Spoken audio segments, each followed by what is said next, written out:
ما عندك قدم انت أما بسيتين قباب متي برلين اه قورمي جيم اللين تبعتمي جا مالتي ولولتنا كم تيك توك يركبوه akka dhugaa jiru isinitti magaalaan soba كما jaalladhu kan dhugaadha ofime malee sana anamma atillee kan keenyatti ille ilma tanuma mi naataata isillee ilmoo naataati an jaarsa guddaa hiriyaa mallasaa faa abbaa duulaa faa beektaa nama turaadha wallaa feemasoonni asirraa tan hundi fiitti hangafata kanaaf kama dhugaa natti mi wallaa kama nan dhugaa kabaja barbaada. fayyaa jiraayyuu nan kabaja rabbashuu isin barbaadu numan kabaja garuu moo hakkuma fideen harka seensise dhugaa dubbachuudha Eshi duraan wal jaallataa turre eshi waliin isaasaa turre tiktokii irratti illee waliin taphataa turre eshi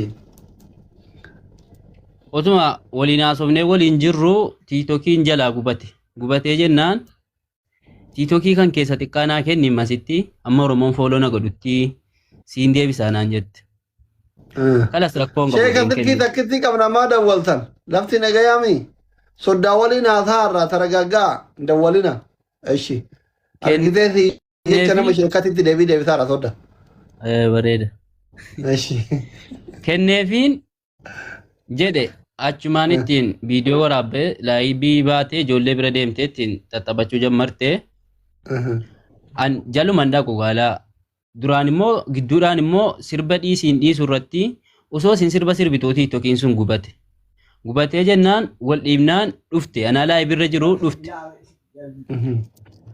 dhuftee jennaan sitti deebi'uun barbaada nan duraan maaliif deemteen jedheeni duraanuu jecha kee dhaga'uu dhabee jennaan kunoo tiktokiin koos gubate namman irratti jaalladhe suni wallolle sinna abaaree nam tokkoon faana waliin galinii naan jette na abaarte sumattiin deebi'aa naan jette eshi nabanan biratti narrabsiniiti dura maaliif deemte amma maaliif deebite naan na abaartee jirta minaamin naan jette achumaan rakkoon qabodhee miseenjara tiktokii waliin jetta moo tiktokii maratti tiktokii irratti viidiyoon keenya ijoolleen ol yaasaa jirti viidiyoo sagaafa sana bar waan ganda keessatti deemaa jiru warri federaalaa kun hin argu baran eshi ani iyyuu qubaan qabu reefin arguu jira malee eshi ka olkaa dhiifama na gaafadhu jettuun tokko ee argee viidiyoo san kalee arge sun hayyee yeroo sana gaalaa tiiktokiinuma fayyadamuun beektu natu barsiisa keessa deemee natu banee kennee fi himoodhaan illee naanaasofti.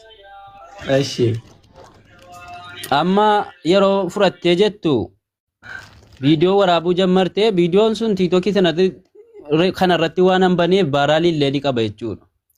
Achumaan kennee ani siin hordofu laan siin waan isin sirbituu fi sirba irratti gadhiifatte ani sirbu hin hordofu jalan naqu. ati akka Amma jaartite kana dirmitun barbaaddu na dishiidaa minaaminaafi amma eshi kanaan na bilootte of jalaa an argaan jiru isa siin na biloottee jirti isiini. hayyee Miseenjariin siisuun achumaan gidduudhaan tiiktokii kiyya naa deebisii jennaan tiiktokiin keen gubatee naan jette hin gubatee keessaan haasa'uu dhiise ragaa gidee sana waliin haasa'uu dhiisneerra. Utuu isin akkasiin teessuu isinuu ajandaa godhattee gadi baate kalas miidiyaa kanarratti gadi baatee sirbuu jammartee Oromoon jala dhaqee hordofuu jammare. Yeroo sana bilookameen bilookii jala jira. Sana booda tiiktokiin kun owwee jawwaalii kan koo tiiktokii kana immoo yoo jawwaalii kiyya eenyu ta'e jedhe nan guba. Yeroo nan tiiktokii kana gubee addisii keessa seenu tiiktokichi harka dhufe. Yeroo nan naqee of laalu bilookameen jira. Bilookii jalaa of baaseen sagalee itti qabee quuftu tiiktokiin kan keen gubate naan jette maaliin na sobdaan jedheeni. Sagalee koo san dhaggeeffattee amma bilookii jalatti na deebifte keessaa na darbatte. eshi Ani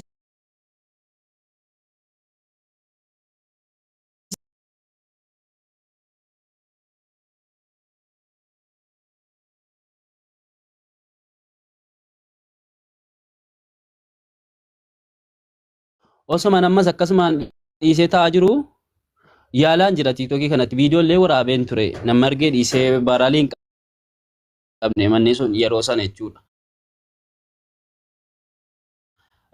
Viidiyoon sun baaraalii hin qabu. Na biloottee jirti isinillee arguu hin dandeessu. Osumaan taa'u tiiktokiin kan koo kana dalagaadhaa dhufeen jawwaalii kan koo kun keessa na seensisuu dide. Tiiktokii kana gubee yeroo addisii gadi buusu isuma keessa na galche. An duraan hordofaan jira miyyaalaan jira na sobdee jirti. Yeroo sanaan dhugaadhuman seene yeroon keessa galu. Keessa galeen iimeelii yaale iimeelii fudhachuu dide. Iimeelii hin jijjiiru amma bultii 4 jawwaala irra taa'utti. Lokeeshinii addaatti gochuu qaba.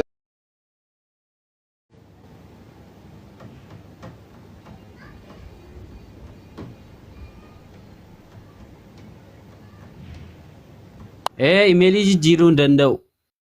Mana ijoollee wayii keessatti immoo argee ijoolleedhaan walitti argatti geemii taphataa jirti jala seenuu hin danda'u. Keeruu kana gowwoomseen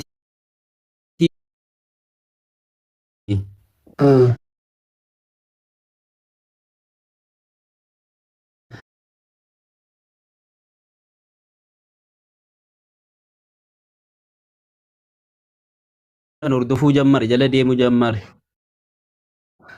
Tiitokiin kun na keessa seensisuu didee eengada gaafan gadi buusee lamii tiitokii aaraatti jedhu tiitokii isa tokkoffaa fiduu dhiise lammaffaa tana keessa fidee na seensise.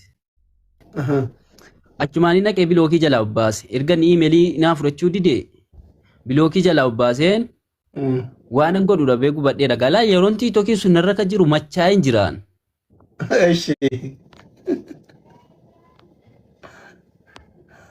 Dhaqee tiitokii kan koo banee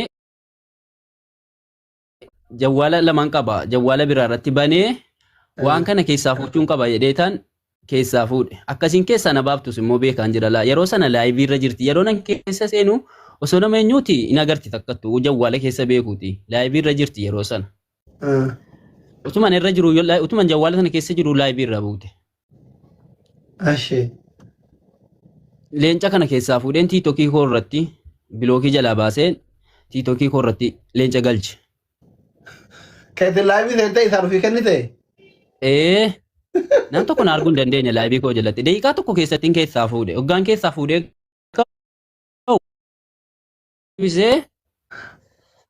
keessa taa'ee silaanuu illikiin barbaadaara malee andamtaa giiftii si nyaachuu waan tokko hin qabu.